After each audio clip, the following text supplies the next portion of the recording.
एक कहता है धार्मिक आजादी की जो पैरोकारी करता है और दूसरा कहता है कि एक समान कानून होना चाहिए।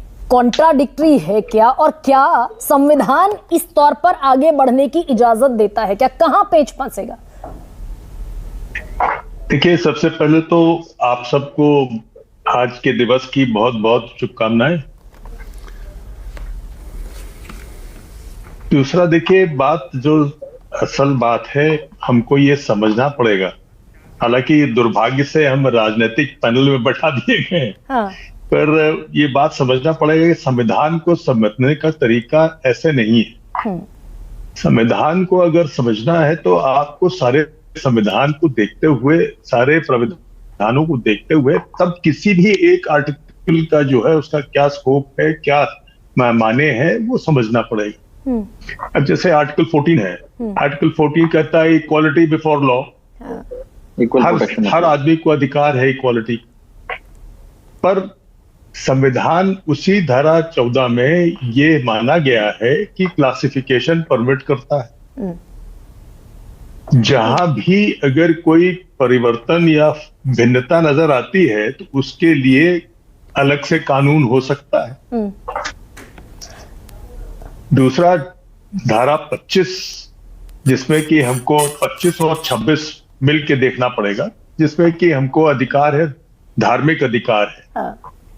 और 29-30 हमको देखना पड़ेगा, जहां की माइनॉरिटीज को राइट है एक्स्ट्रा।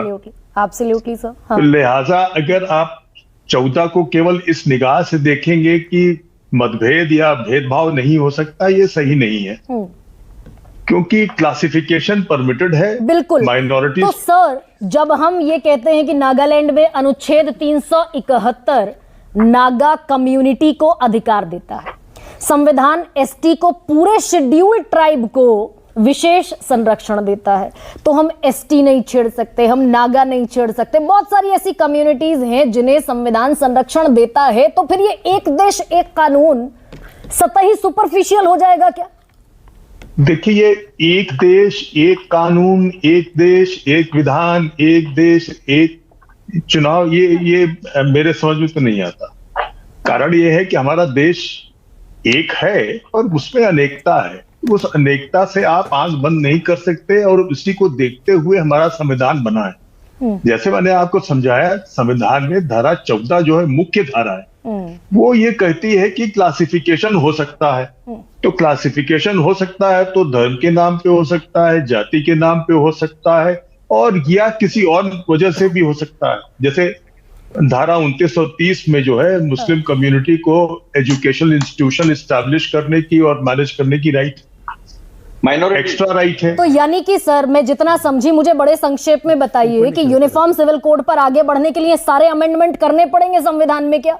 नहीं, कोई जरूरत नहीं है। देखिए, ये जो यूनिफॉर्म सिविल कोड की बात है, ये जो है पार्लियामेंट का और स्टेट दोनों का अधिकार है, कंकरेंट लिस्ट सब्जेक्ट है। तो इसमें पार्लियामेंट भी कानून बना सकता है और स्टेट भी बना सकते हैं अपने स्टेट्स के लिए। तो लेकिन जो ऐसी कोई बात नहीं है कि नहीं होना चाहिए या होना चाहिए। सर, राइट टू इक्वालिटी तो कह देते हैं आर्टिकल 14, लेकिन उसमें भी क्लासिफिकेशन है। तो राकेश जी, बहुत सारे पेच हैं क्या? पर एक बात मैं क्लेरिफाई कर दूं जी, प्लीज। स्थिति ये नहीं है कि संविधान बनाने वालों ने जो है एक कॉमन सिविल कोड को नजरअंदाज किया या उन्होंने उसको अनदेखा किया। मुख्य प्रश्न ये है कि संविधान बनाने वालों ने इसको डायरेक्टिव प्रिंसिपल के प्रोविजन में क्यों डाला? ठीक है।